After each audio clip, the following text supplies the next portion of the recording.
Good afternoon. Good afternoon. It is lovely to be with you all today. I am Celeste Watkins Hayes, the Joan and Sanford Weill Dean of the Gerald R. Ford School of Public Policy at the University of Michigan. I'm also founding director of the Center for Racial Justice. And as we gather today, I welcome you in from the cold. Thank you for being here in this cold for this very special event with our distinguished speaker, journalist, and author, Rachel Swarns, in honor of Reverend Dr. Martin Luther King, Jr. Today's event is presented in partnership with the Wallace House Center for Journalists and the Center for Racial Justice. This gathering is part of the University of Michigan's annual MLK Symposium. Among the nearly 40 events held every year at the university honoring the life and work of Dr. King, our discussion with Rachel Swarns is one of 4 events specifically addressing reparations. Rachel Swarns is a contributing writer for the New York Times, a journalism professor at New York University, and an author. Her recent book, The 272, which we will talk about today, The Families Who Were Enslaved and Sold to Build the American Catholic Church, was selected as one of the best books of 2023 by the New York Times Book Review. The New Yorker, Time Magazine. Oh, let me pause because there are more. New York Times Book Review, The New Yorker, Time Magazine, Washington Post, Chicago Public Library, and Kirkus Reviews. Now we should clap. Before writing this book, her reporting on this topic started a national conversation about the responsibilities of U.S. universities with ties to slavery. We are honored to have her with us today. And with that, I will turn it over to my friend and colleague, Lynette Clemenson, director of Wallace House Center for Journalists, home of the Knight Wallace Fellowship Program and the Livingston Awards. Lynette was an international and national correspondent for Newsweek and a national correspondent for the New York Times, where she and Rachel were close colleagues. She came to the University of Michigan, and we are so lucky to have her, from NPR, where she was senior director of strategy and content initiatives. I can't say it enough. We're so excited to hear from this conversation. We're so lucky to have you both in conversation together. And Lynette, I will turn it over to you as we warmly welcome Rachel Swarns.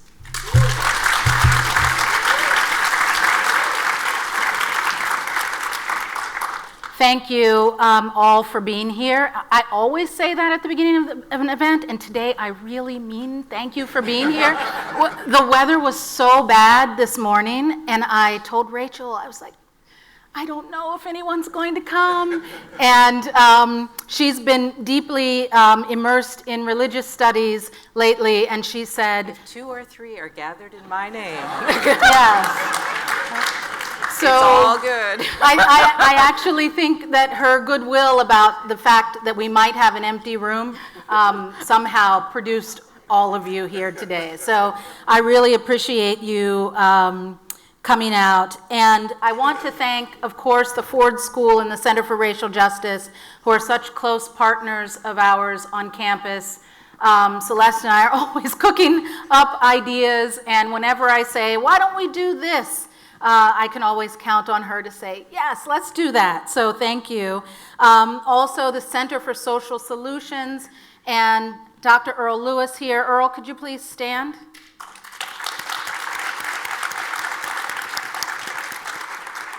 As Dean Watkins Hayes mentioned, this is one of 4 events that's part of the MLK Symposium this year that touches on the theme of reparations.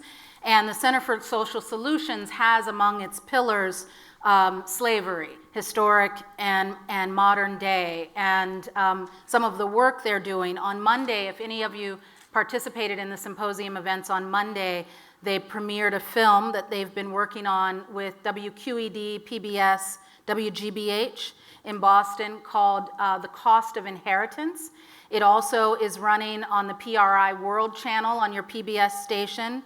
And so that I mention that, one, because it's a great film that deals with some of the themes we'll be talking about today, but also because the story that we will be talking about today specifically about the Jesuits' history with slavery and Georgetown University factors prominently in the film. So I want to mention that. Also, the Department of Afro and African American Studies, the Donia Center for Human Rights, the Eisenberg Institute for Historical Studies.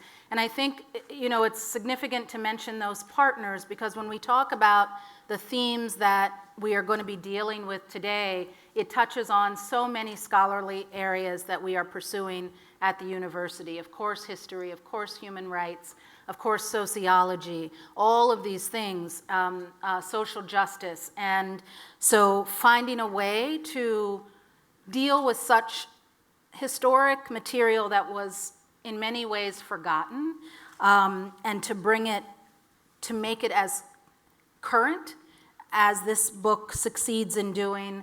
I'm really happy to share that with you today. We also are streaming this conversation. I want to thank the people who are following us online. We'll have save time at the end for Q&A. We'll have microphones to pass, and my colleagues will stand when we get to that portion. And if you wave your hand, we'll make sure someone takes your questions. Our local bookseller, Book Suite, is our bookseller for the day. I live on the north side, so woohoo for Book Suite. And they are selling Rachel's book, The 272, today. If you didn't have a chance to buy it before the event, they'll bring a table up and we'll have it after, and Rachel will be signing books. So with that, I would like to start. And as Celeste mentioned, Rachel and I are former colleagues. She is also my dearest friend in the world. And I sort of who stand in as her agent sometimes. When I hear her introduced as a contributing writer for the New York Times, I often say, Rachel, that needs to be edited. Because yes, now, because she has been working on this, she is a contributing editor for the New York Times, but she was a New York Times correspondent for 22 years until she took a leave to work on this full time. She's reported from Russia, from Cuba, from Guatemala. She's a Latin American expert. When we met more than 20 years ago, she had just come to the Washington Bureau from being the bureau chief in Johannesburg. And she's done just about every kind of journalism job there is to do, and is one of the best reporters I know. It shows up in the narrative in this book. And the reason that Wallace House Center for Journalists does events like this is because we feel it is part of our mission to help make transparent for people how journalists go about doing their work and why journalism is important in society.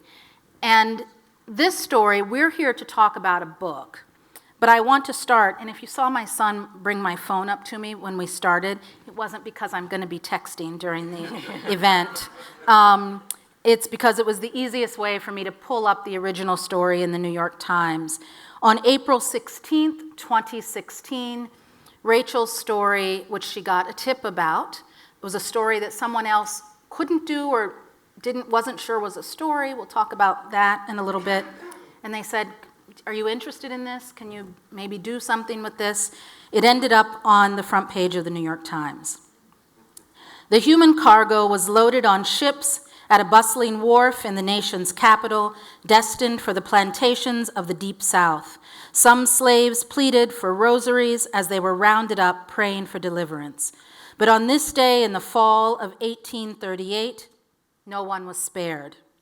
Not the 2-month-old baby and her mother, not the field hands, not the shoemaker, and not Cornelius Hawkins, who was about 13 years old when he was forced on board. Their panic and desperation would be mostly forgotten for more than a century. But this was no ordinary slave sale. The enslaved African Americans had belonged to the nation's most prominent Jesuit priests, and they were sold, along with scores of others, to help secure the future of the premier Catholic institution of higher learning at the time, known today as Georgetown University. It's what I would call a good lead. Sometimes at the Times, they say, how do you get on the front page? a lot of times you have to write your way onto the front page. You write something so compelling that the editors have to make the decision that it belongs on the front page. This story belonged on the front page, and it caused quite a conversation. We're going to assume that people have not had a chance to read the book. This story starts talking about a young boy who's 13, Cornelius Hawkins. When I read this book, I have, as you know, become very attached to a man named Harry Mahoney. And I want you to start by just telling us who these people were, who they are, and what this story is about. Thank you all for coming in such crazy weather. It's so good to be here. Can you hear Rachel in the back? No, I think we have to move your mic up. Let's see.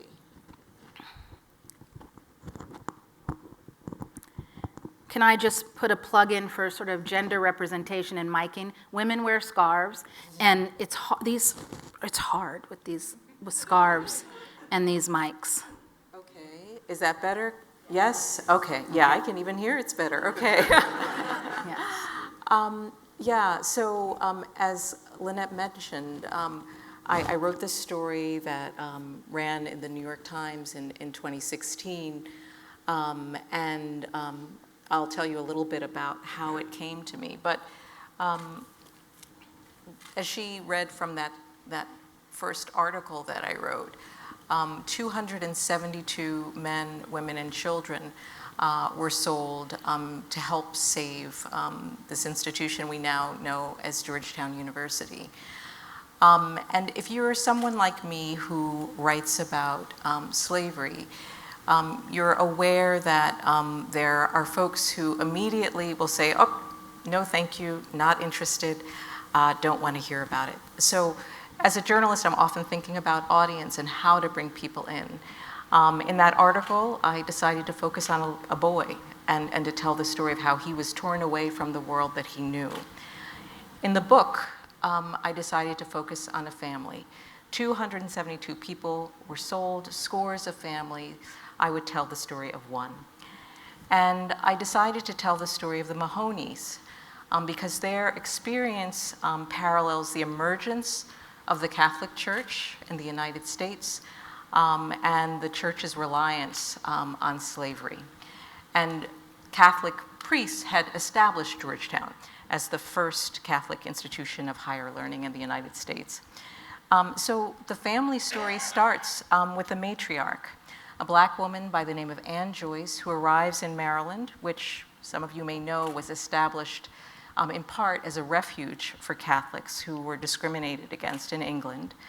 She arrives in the late 1600s, and she arrives as an indentured servant, a free person.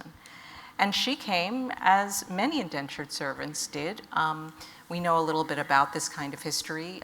She would come, she had a contract, she would serve her term of years, and then she would go on to live her life as a free person. And that was certainly her dream. But Anne arrived at a time of transition in Maryland when the economy, which had been based on one that relied on indentured servants, was transitioning to one that relied on slave labor. She was forced into slavery. Her contract was burned. She lost everything. Everything except her story. And her story was simple. She passed it on to her children and her grandchildren and to all of the people around her. And it was this: our liberty was stolen and we should be free people. And her descendants carried that story on, and they resisted. She had descendants who killed an overseer and were executed. She had descendants who took the Jesuits to court, sued the Jesuits to try to garner their freedom. Only a handful were successful, so future generations had to find another way. She has a descendant by the name of Harry Mahoney, who during the War of 1812 saved the wealth of the church, and in so doing garnered a promise from the Jesuit priests that as a reward for his loyalty and his courage, that neither he nor his family would ever be sold. And that promise was broken in that mass sale of 1838 that I first wrote about. And I you know, that story, the scene in the book where Harry takes the prized possessions, including oil, investments, and the things that the Jesuits wanted protected when they knew the British were coming. And he takes his family and he runs into the woods, and they wait in a cabin for days, and he protects this, and he is given this promise. And when I read that, it made me think throughout the book that this is a story about family, this is a story about faith, and it's a story about broken promises. First, the broken promise to Anne Joyce, and then the broken promise to her descendant, Harry Mahoney.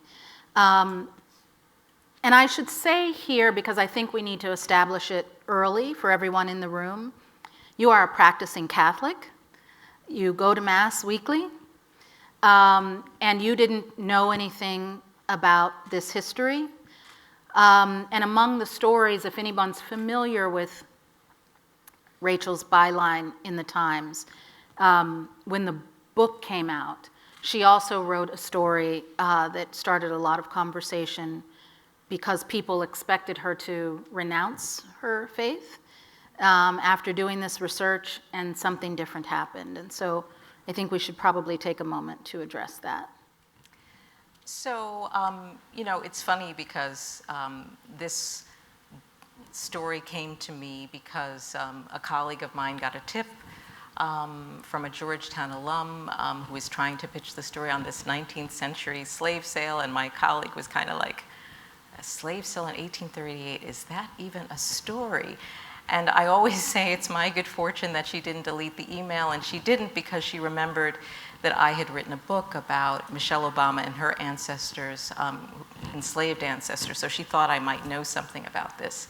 So for a long time, when I talked about my work, I didn't talk about my Catholicism, being a Black woman and being Catholic, because truly this came to me another way. But of course, you know, I have reflected a good deal about this, because what I learned during my research was that we're not just talking about slavery, you know, saving Georgetown. The very foundations of the Catholic Church were built by priests who relied on slavery.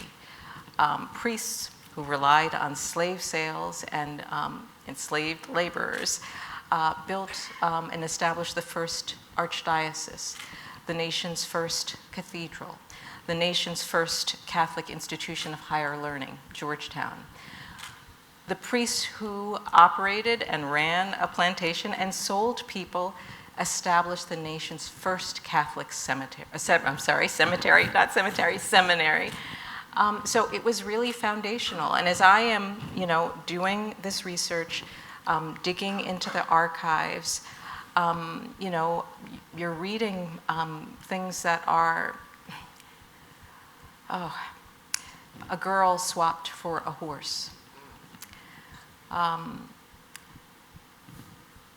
Children sold from their parents as punishment. People housed in shelters that are described by the priests themselves as unfit for human habitation. And so, you know, this is difficult reading, families torn apart. At the same time, though, as Lynette said, this is a story of heartbreak for sure, but it is also a story of resilience and of family and faith. And many of these families, even though they were betrayed by the church, ultimately stayed in the church and did more than stay in the church. Many became lay leaders and religious leaders in the church and decided that they would work to make the church more responsive to and more reflective of Black Catholics. And I like to think that they felt that this church did not belong to those sinful men, that the Father, the Son, and the Holy Spirit did not belong to those priests, that the church belonged to them as well. And as someone who grew up in the North, in New York, who grew up with this image of a northern church, the Catholic Church, right? A northern church, an immigrant church. Enslaved people have been almost entirely left out of the origin story that is traditionally told about the Catholic Church. For me, learning about this history and learning about these families has been, deeply inspiring, actually. Sometimes people want to shake me and say, "Why did you stay?" And I don't know, there's something about this experience and their resilience and their strength that actually is inspiring.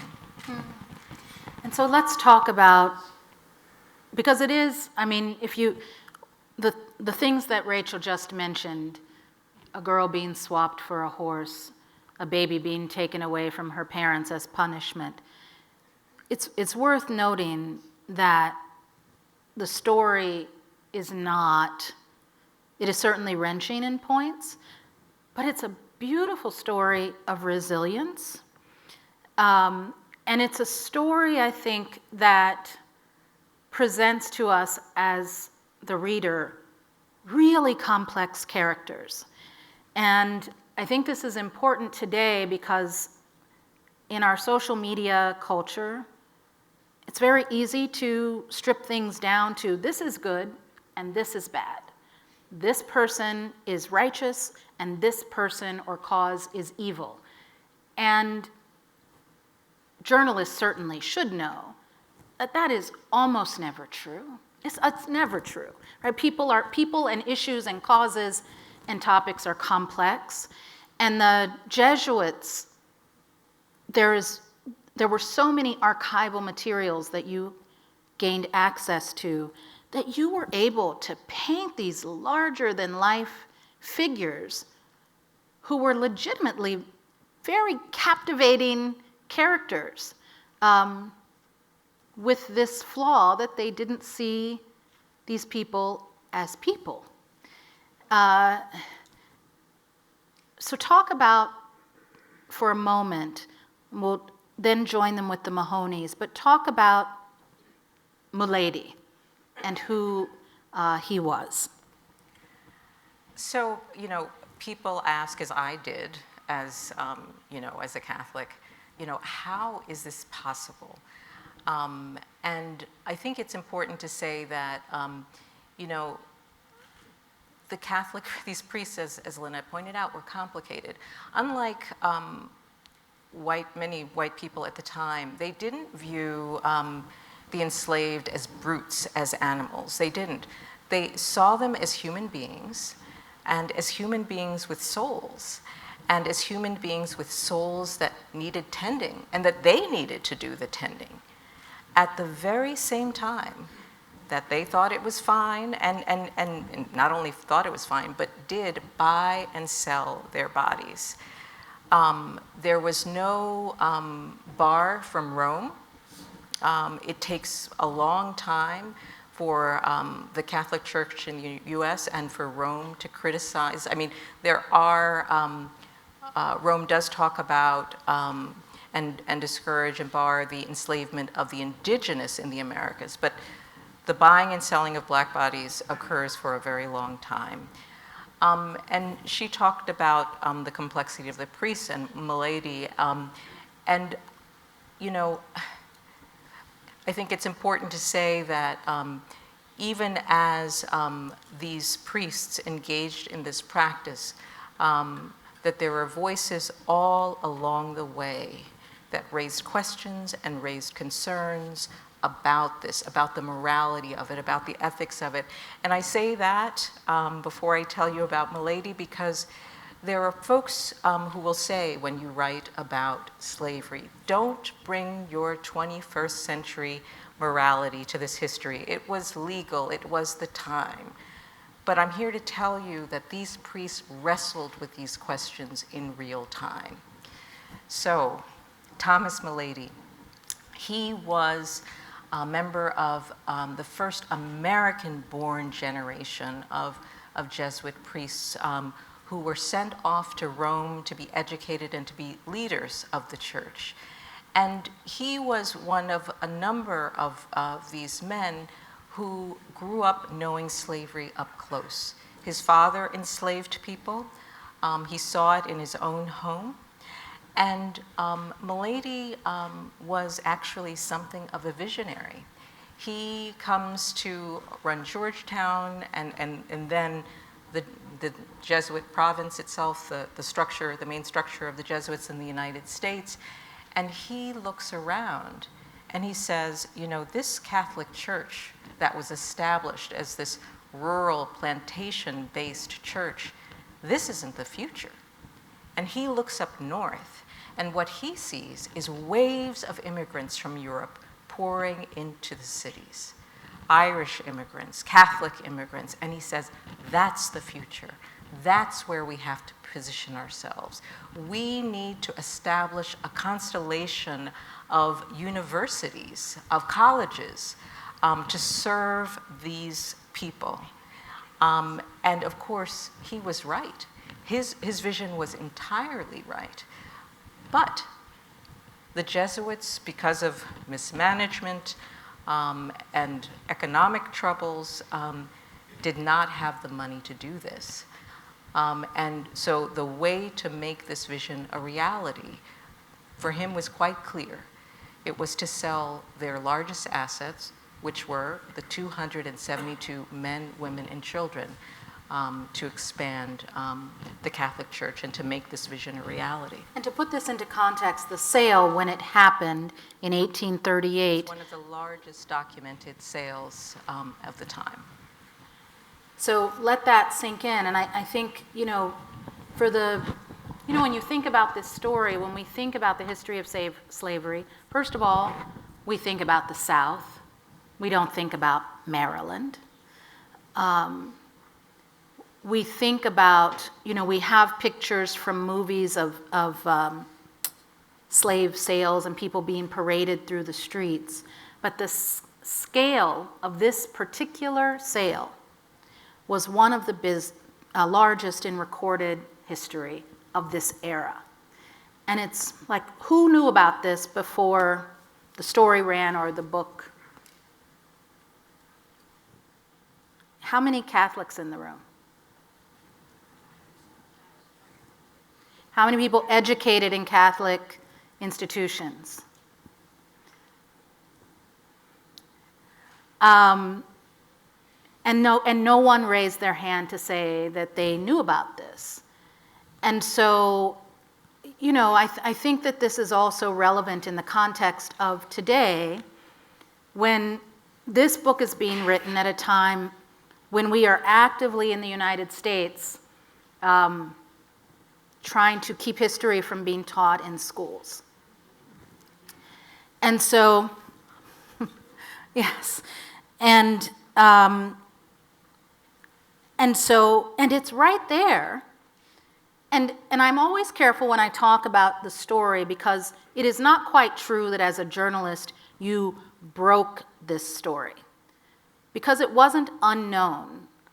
The Jesuits and Georgetown and people who study Jesuit history knew of this sale. What was the difference, and how did this come up when it did? So I think it's really important to know that, the Jesuits had, kept, a vast quantity of records. They had, internally written about the sale. There was a Jesuit who wrote a book in the early 2000s about the moral thinking of the Jesuits in their slaveholding. One of the things that struck me as a journalist when I was looking at this, though, was that for me, when I think about slavery, I think about its legacies and how we live with it today. So what really struck me was kind of, how does this resonate with us here and now? And my story was the first to report on the community of descendants, which was very, very small. And what happened is that when I first got that tip from that CEO of a tech company, that Georgetown alum, Georgetown had decided that they were going to start a working group to look at its history. Students had protested that Milady's name was on a building, for instance, and needed they wanted it to be changed. The administration changed the names, but this guy up in Cambridge, Massachusetts, Richard Cellini, said, okay, well, there are protests, the names are changed, but 272 people were sold. What happened to them? And he was told by a member of this working group, a faculty member at Georgetown, that they all died. He said, 272 people? Nearly 300 people? They all died. He didn't believe it for a second. He's a white guy who had never been involved really in racial justice issues or social justice issues before. But he loved Georgetown, and he felt like Georgetown kind of owed its existence to these people. So he was also pretty well off, so he hired some genealogists and decided to find out what happened. And so when he came to us, his team had identified a handful of descendants. And so the singular thing that my story did was bring this history to a national audience and break the news of these descendants. Yeah. And when the story ran, what happened? What was the response? You never know kind of how people will respond. I felt like this was urgent to me. And you have to remember that this was before the 1619 Project. Ta-Nehisi Coates had written his powerful case for reparations for the Atlantic, but this kind of work of writing about history and about slavery in, the pages of a newspaper that really focuses on the here and now was not something that we really did very often, so we didn't know. But the headline of the story was, I think, what does it owe? 272 people were sold to save Georgetown. What does it owe their descendants? And more than 1 million people read that story online. It was shared by thousands of people on social media. And one of the things that was really important to me was first in telling this story about bringing kind of this history to light. And in part, what I was thinking about was, again, my first book was about Michelle Obama and her ancestors, looking at how slavery shaped American families. This was looking at how slavery shaped American institutions, which I thought was something that we really needed to explore. And I wanted to find, we knew there were a handful of descendants, I thought there were more. So with that main story, we ran a companion piece. And we asked readers, do you have a connection to this sale? One of the things that was really important and helpful in writing about these people is that the ship that many of them sailed on, the passenger list still exists, and it carries the first and last names of the people on board. That's a very important and rare kind of document because enslaved people often appear nameless or only with first names. So we had a link to that document and said, do you have a family name on this list? Are you Black and Catholic and from Southern Maryland, where these Jesuit plantations were from? Are you Black and Catholic and from, this particular town in Louisiana, where many people still remain, Maringouin? Share your stories with us. Scores of people wrote to us, and this descendant community, which started with about a handful of people, now numbers more than 6,000. And so, I mean, as a point of both journalism and for the man who contacted you, I think it's important, the power of skepticism, when that he had the presence of mind to say, really, all 272 of them died as soon as they were sold, and there are no descendants?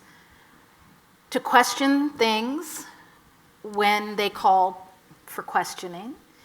And then to do the digging, and it resulted in, and I sent some students on campus this week an update on this story, because in September of this academic year, the beginning of this academic year, Georgetown announced that they were making a gift of 27 million. Georgetown and the Jesuits together. Georgetown and the Jesuits together of 27 million to add to the beginnings of a gift, and the goal is to raise $100 million in a trust or an endowment for these descendants. To do what? Yeah, I think it's important to know kind of what has happened since that first story ran. Georgetown has apologized for its participation in the American slave trade and for the enslavement and sale of these people. The Jesuits have as well. They have established preference and admissions for descendants, effectively, legacy status for descendants at Georgetown.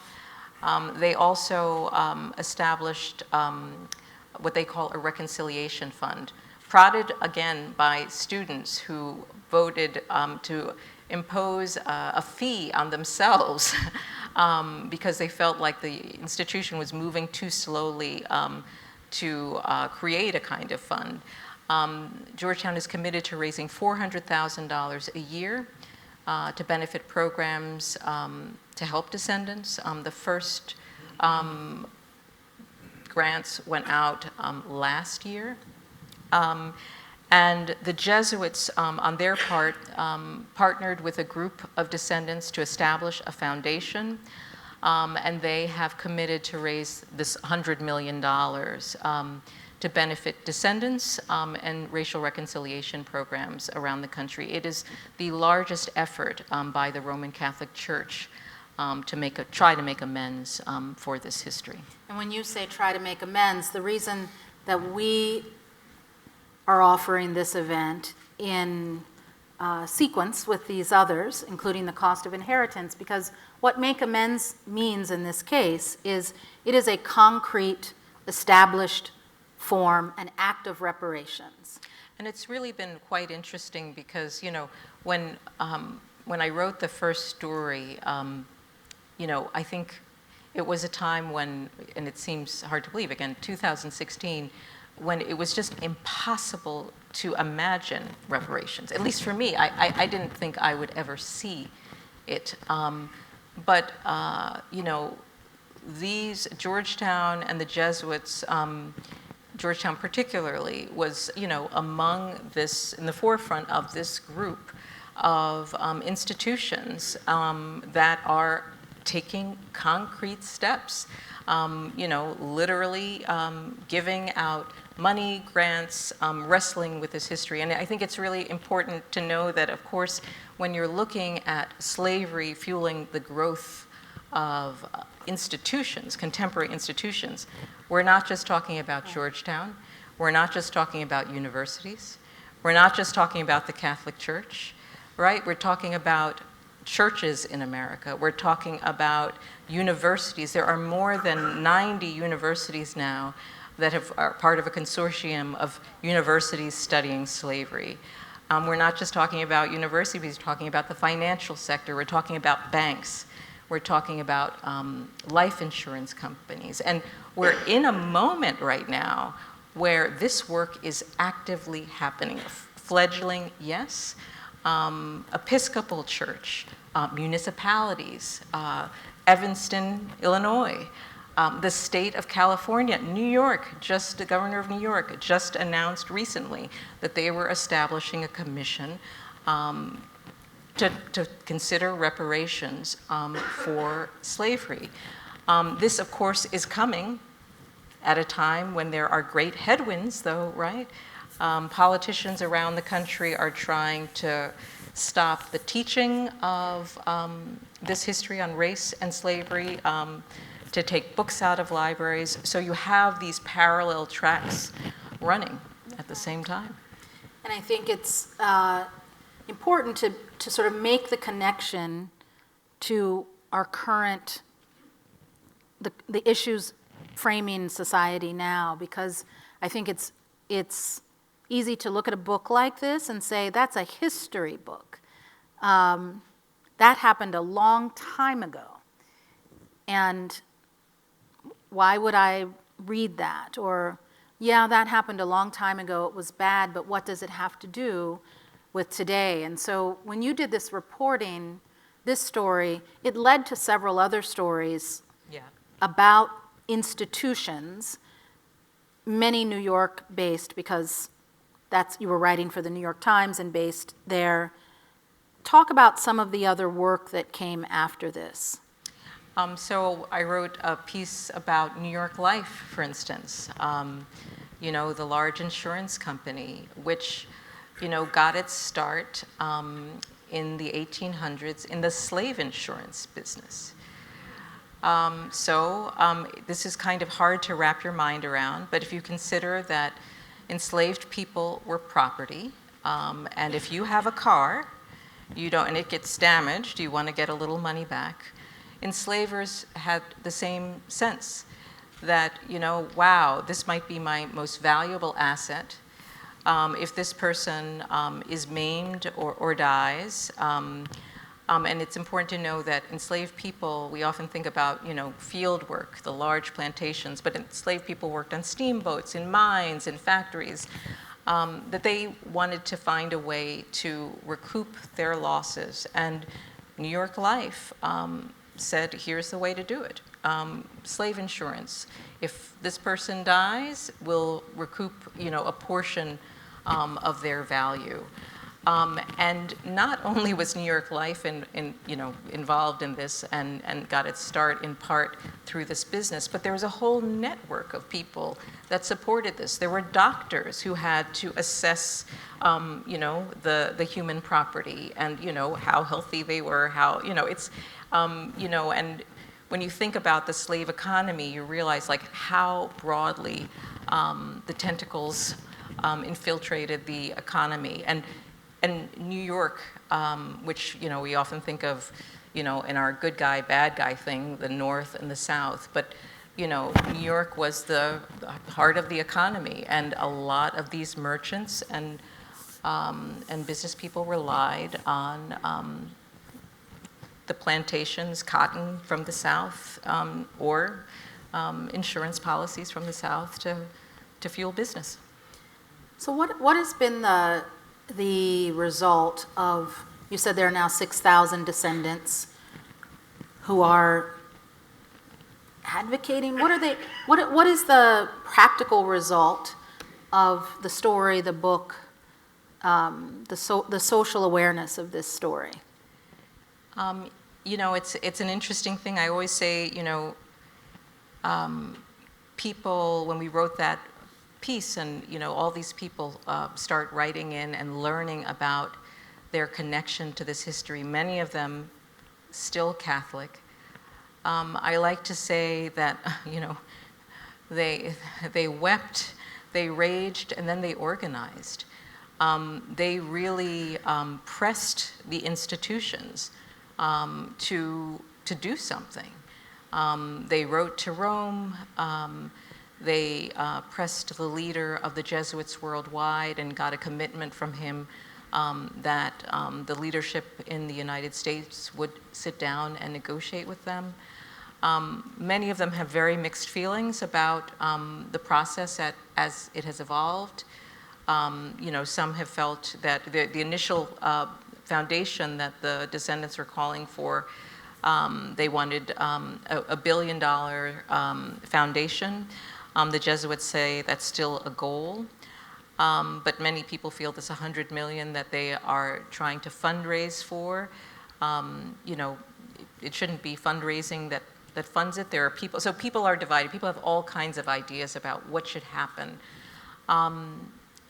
But I think one of the things that most surprised me, all of this has surprised me, was that the other thing that the descendants are doing is, putting back together what was torn apart, their families. They are holding reunions in Louisiana and last year in Maryland. They are meeting on Zoom. They are sharing photographs and family stories, and they are stitching together families that were torn apart in 1838.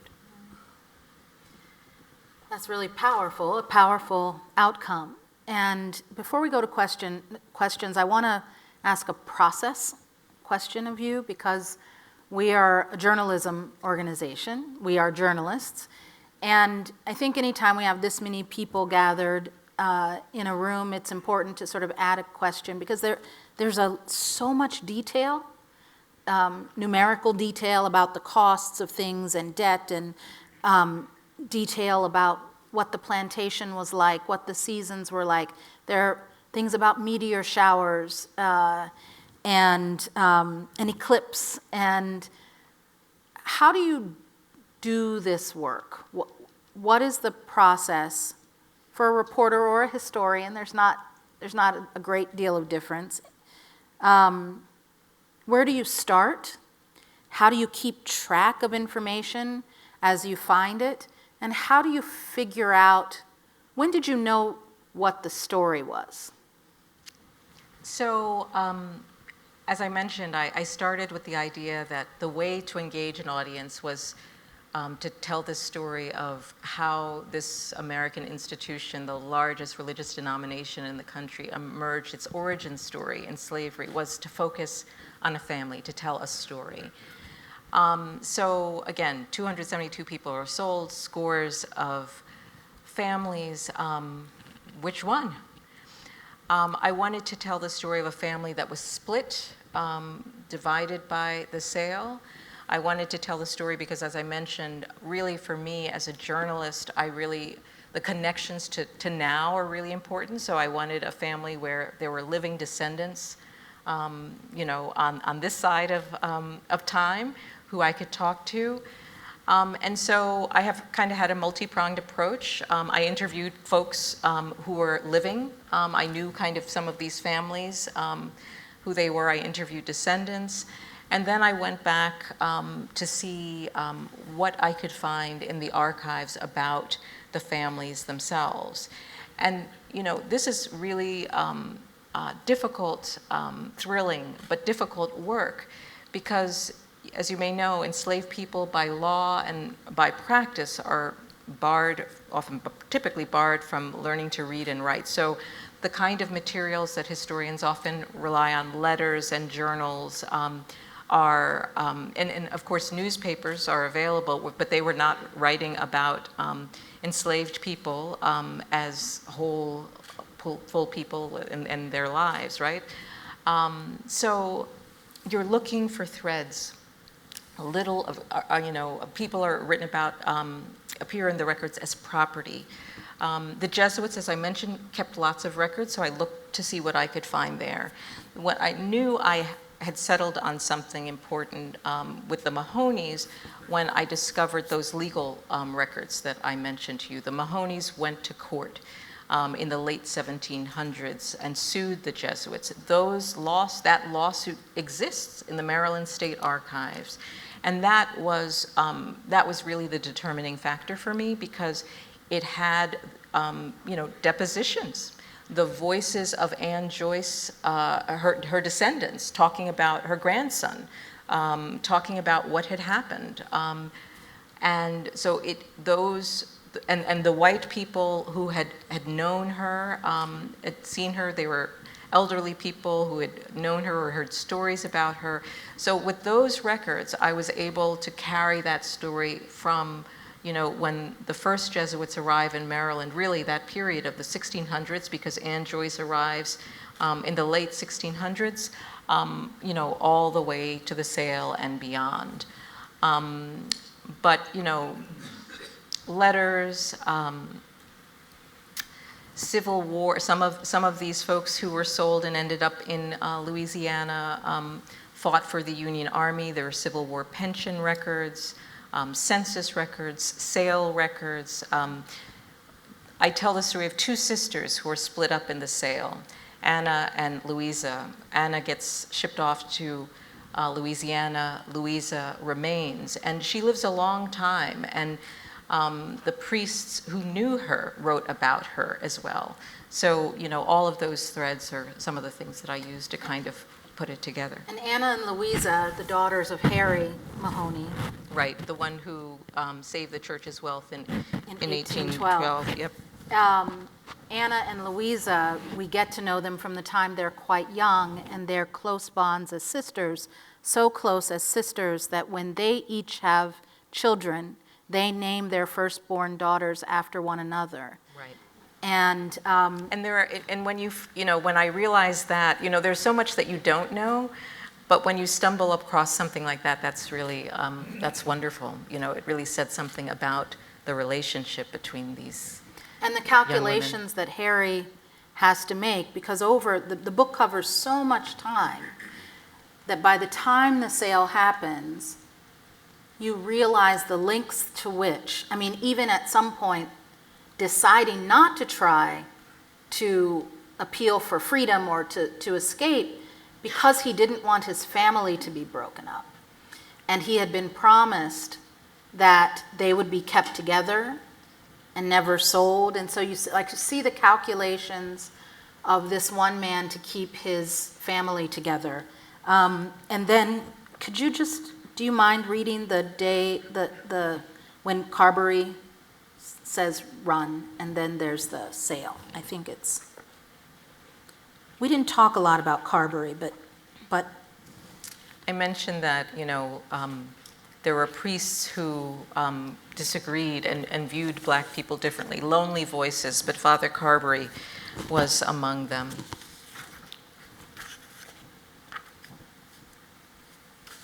I don't know if that's the best place you can. Let me see.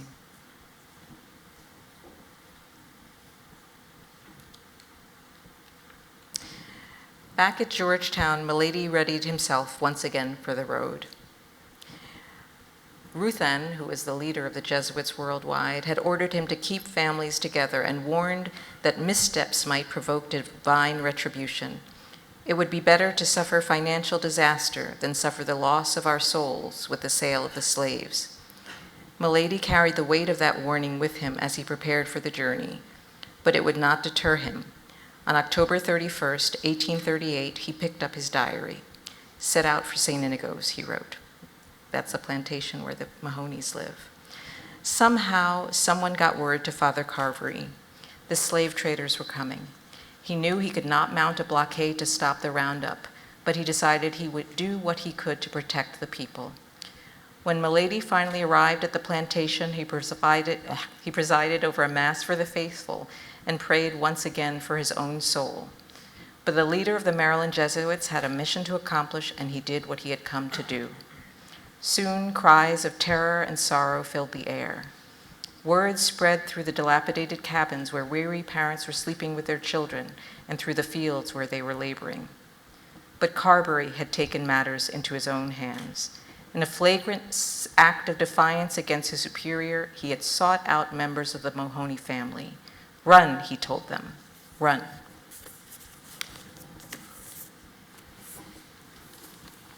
Questions?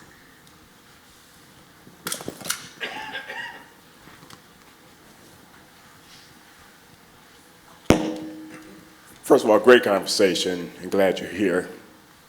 When you asked a question about how many knew about the story, I was embarrassed to say I did, because I used to be a big-time Georgetown fan. When I found out about the story of 1838, I stopped being a fan. And I say that because we have to know our history. And I applaud all the young people that are here today to learn about this story, as well as everyone in attendance. We cannot be in a society to do away with history. Confronting history in the case of reparations has to be something that people appreciate and accept. I don't blame current people in society today. I blame their ancestors just as I cry for my ancestors. And I think that's what's important when it comes to reparations. Right now, today, we have migrants coming from another country that are getting health care, fed, and housing. How do we make sense of that in the so-called greatest country in America? So thank you for your story, and thank you for being here. Thank you. I might go ahead. Celeste? I just wonder, this is such a fascinating conversation, and I wonder if you can talk about the process by which enslaved people were acquired by the church. Were some inherited through priest families? Talk about the purchase process, the degree to which they participated in that, Can you talk to us about how the number came to be the number? Yeah, so very good question. You know, all of those ways. So, you know, priests inherited people from, you know, the Catholics in Maryland, I mentioned it had been established as a refuge because Catholics were discriminated against in England, but they also, when Protestants took control, they were also discriminated against in Maryland, and Catholics were largely, even though they were barred from political life and faced a raft of discriminatory laws, they were wealthy for the most part. They economically they did well. So there was this, you know, inheritance process that happened.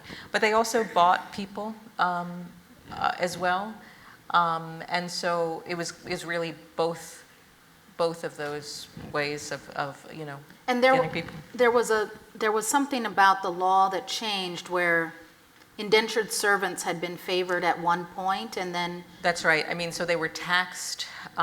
You know, there was an effort because, again, this was targeting Catholics. There was concern about the Irish presence or growing Irish presence, and so there was a tax on Irish indentured servants, for instance. Yeah. and so what does that mean? So that once So it made it harder. That contributed to kind of this transition to a reliance on slave labor. Sure. so this, I have it. Hi, Rachel. Hey. Haven't seen you since your wedding. Hey. Old friend of her husband. It's wonderful to have you here. As a journalist who has chased down stories, not like this, but something similar, when you have so much, 272 people, you talked about finding your narrative in the story. And the book isn't really that long, it's only about 300 pages. So I have to believe that there's a nugget or a story or a coincidence or something that you didn't get into the book that killed you to delete. And I want to know what it is, and if there's maybe like a second place family that you would have used. The descendants want to know that. So- Who is that? So that's my question. Thank you. that's a great question. Oh, I mean, so yeah, of course. I mean, the cutting room floor, right, is full of material. You know, it's really hard. It's a very good question and a hard question to answer because there was so much. I have so much material, and there is only so much I can use. I'll tell you one story, which I will probably put together in some form, which is about. You know, I mentioned that there were some of the folks who were sold joined the Union Army, and there's a story of one of those soldiers. Before the war, he married a woman on the plantation in Louisiana, and the son of the enslaver took her away. Raped her, took her to another plantation, and barred her from seeing her husband. And I mentioned in terms of the documents, you know, that have been useful to me, there are Civil War pension records, and these are amazing records. And it tells the story. She is applying for a pension many years later, and she talks about how her husband snuck over to that plantation where she had been taken away to see her. About how when he was going to enlist in the Union Army, he went to her and told her that he was going and that he would come and find her. And after the war, when they were free, both free people, they came and found each other and remained together, reunited and remained together. They weren't Mahoney's. And I haven't been able. Isn't that the movie? I feel like there are many movies. But it was a love story. And just the adversity that they experienced, and the determination to, in the midst of all that, to stay together is on the cutting room floor, but maybe not for long. Not in here, but maybe somewhere else.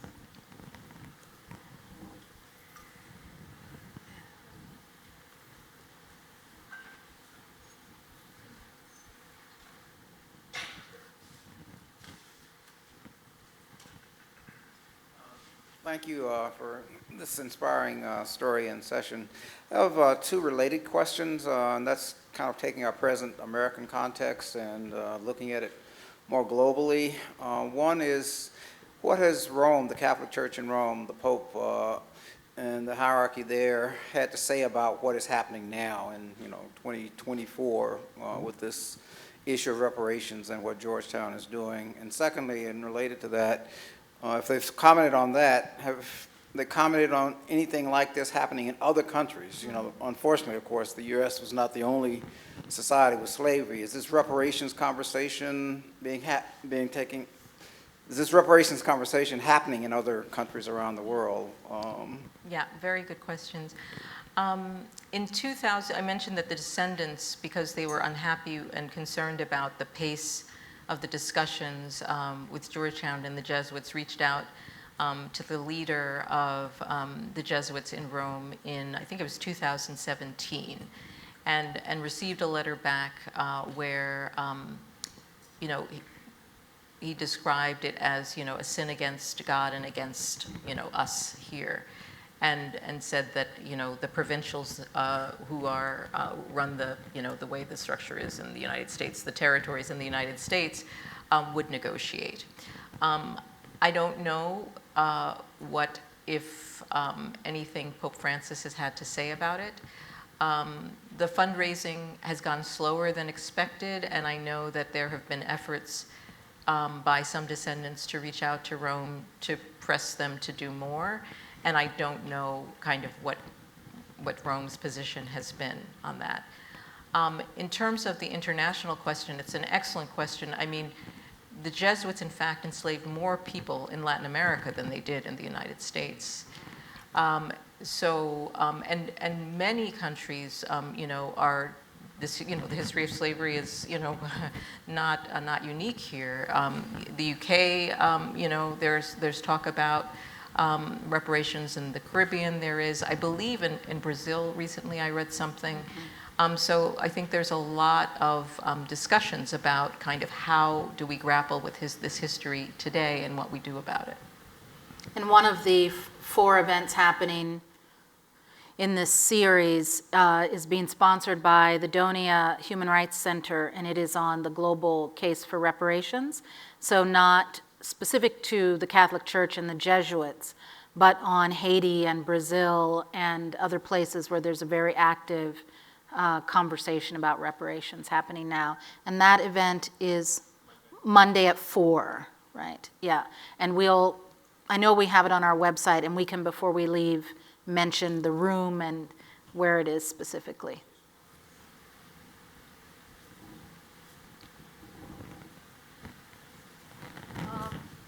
Yeah, I was brought up a Catholic, and my mother was very abusive, and I called her a Catholic. And then, went through, Catholic high school where slavery was not talked about at all. And, I just started doing research on my own. And I got to tell you, that the more I learned, and because of my history as a child, I really hated the Catholic Church. And I am not a Catholic now, I'm a pagan. And, I've continued to read books on slavery, and, and that has not changed my feeling towards the Catholic Church. So it's really hard for me when you say you're a Catholic, and it's really hard for me to wrap my head around that. I know. You aren't the only one. Yeah, it is. And, You know what I say, though, sometimes is that when people say, okay, how can you be Catholic? I say, where would I go? The Baptists enslaved people. The Quakers enslaved people before they didn't. Where would I bank? Where would I go to school? yeah, Slavery was foundational here. There's Yeah. no running from it unless I want to, move into exile, and then where? yeah. Well, yes. And slavery, pretty much the Catholic Church pretty much started it in this country. Ferdinand and Isabel sent Columbus out to the United States, and after all the Native Americans were murdered in the Caribbean, then they were looking around, who's going to do our work? Who's going to do work for us? And so that's when, slaves were started to be brought to the New World. So it's really hard for me. I have a lot of anger, and I also, when I'm reading these books and I'm listening to you folks, I'm thinking, I want to step out of my head and into my heart and, in some way connect to these people who lost their lives. Their lives were taken away from them, whether, it was Catholics that were doing it or Protestants or whoever. And so I came to hear you talk about this because I wanted to hear you present your side of the story. And, there's this wall here, but,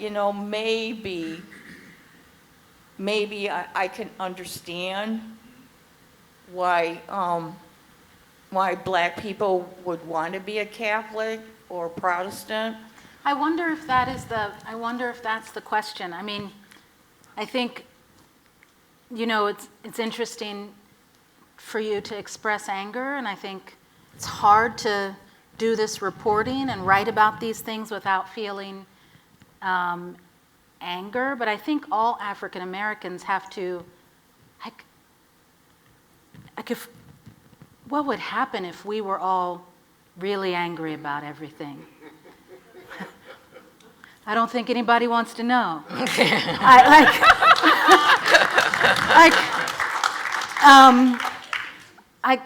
And at some point you have to, I think this is so true. We were talking about this earlier today.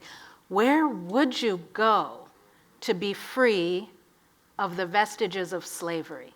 Where would we turn?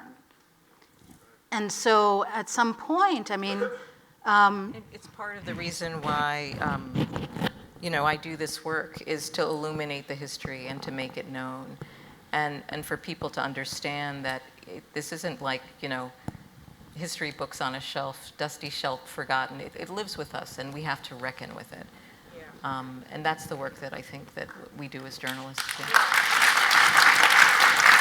I think there was a question up there.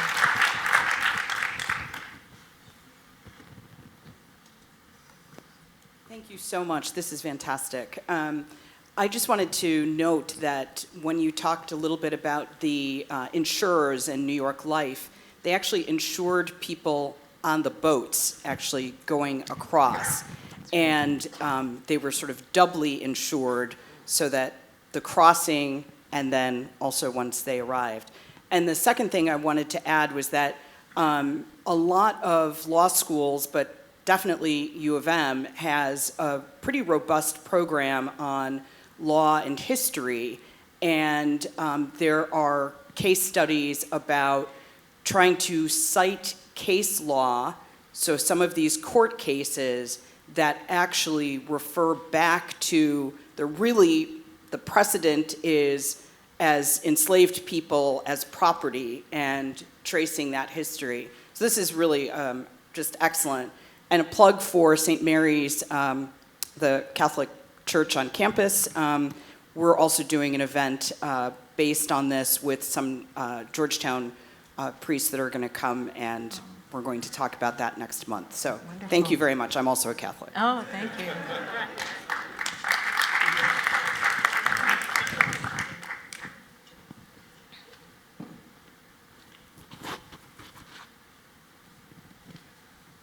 Great to have you here. As a practicing Catholic, when the story first broke in the New York Times, I tried to follow it as much as I possibly could. And very interesting, to my knowledge, never known that happened.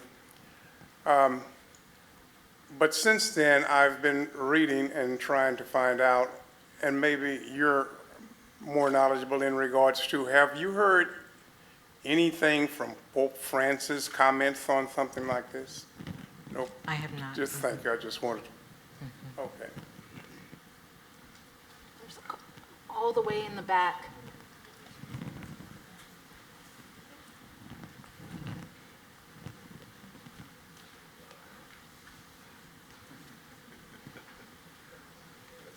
Sorry Thank for you, making Alexis. you do the stairs.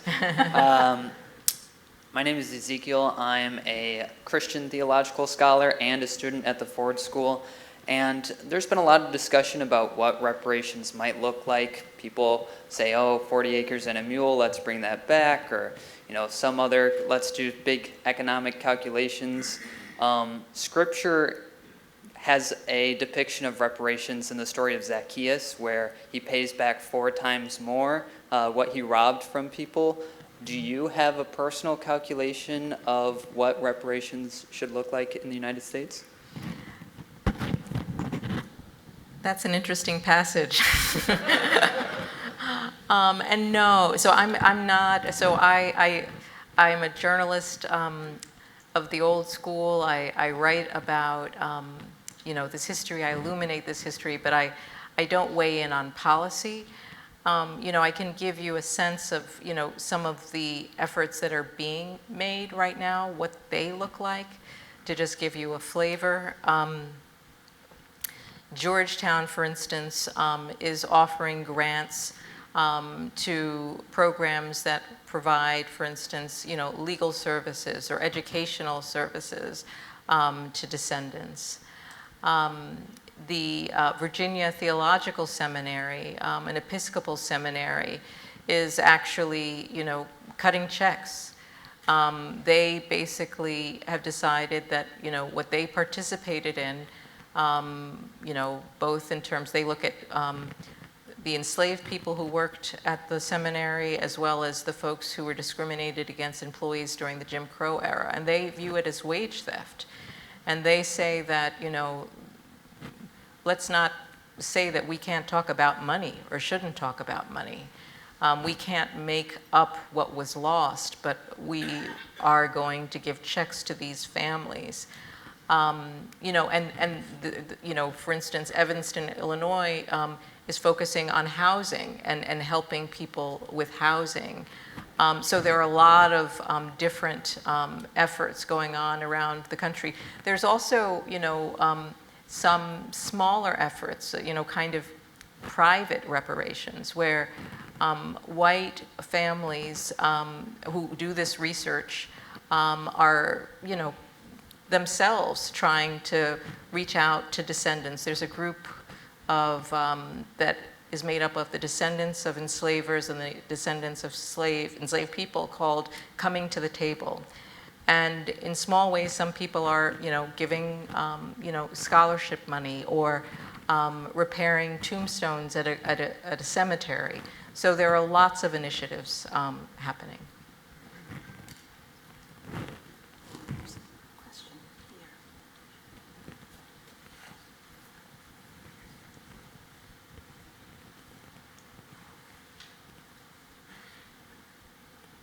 Thank you. I really enjoyed your presentation and talk. Did you face pushback from the Jesuits or Georgetown or the Catholic Church as you started to right on the topic? It's a good question. You know, I like to say when you get a call from the New York Times saying, hey, we're looking into the history of your institution's ties to slavery, it's not really always the most welcome call people get. But in terms of Georgetown, I have to say that, you know, they had from the very beginning, you know, like in 2015, before students started protesting the names of these buildings that carried the names of these priests who were involved in the sale, had decided that they were going to grapple with this history. And, you know, that was their commitment to do. And, you know, I would also say as a journalist that people don't always give us everything that we want. And so I would say that, you know, they decided to do this. I think people look around the country, scholars who look at this feel that they have really taken the lead in grappling with this. They see it as, you know, as Catholics, as an issue of repair and reconciliation, that is something important that they need to do. At the same time, I would also say that I think it was in 2017, it was a year or two, I think it was a year or two after I started work, that I got, you know, a kind of cloaked email from someone saying they're hiding records. I was like, I've got a deep throat. All right. Yeah. This person, who I ultimately spoke to, told me that Georgetown had discovered a whole batch of records that were previously, you know, that are not cataloged, that had not been discovered before. I don't know, I mean, this person was very concerned that Georgetown was going to try and conceal these records. I don't know whether that was the case or not. I certainly, once I knew about the records, asked to see the records, and I did see the records. These were really important documents. They were financial ledgers. One of the things that was commonly understood before I started doing this research was that Georgetown and the Jesuits never got all of the money from the sale. That the main buyers from Louisiana had financial problems and couldn't pay, so they got the down payment, and that was pretty much it. These ledgers documented payments that went on into the 1860s. Really important, and also documented, you know, again, Milady's dream of establishing this network of schools, demonstrated how money went from the Jesuits after 1838 to places like Holy Cross and Loyola University, Maryland, which this week just announced that it was going to be embarking on, you know, looking at ways to do a form of reparations to descendants and helping other institutions in other ways. So, you know, you know, I'd like to think that Georgetown would have volunteered those records to me anyway, but I was really grateful to that person who let me know.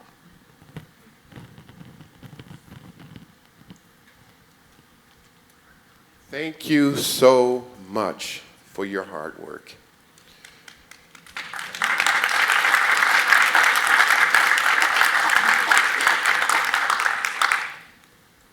I didn't know anything about this. I'm so glad I came today. I came in from Boston yesterday, driving, and I'm so glad I was invited to come to this event.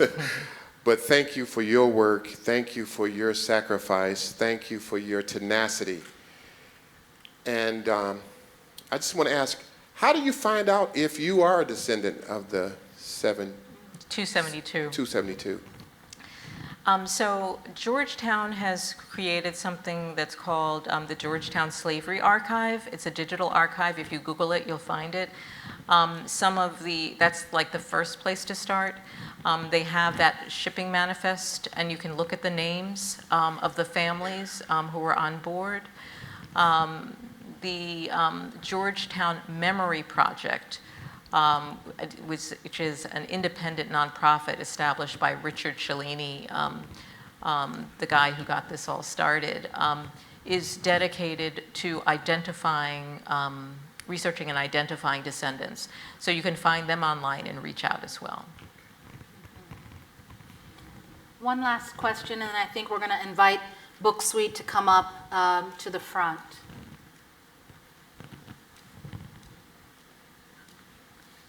Alexis, there's a question.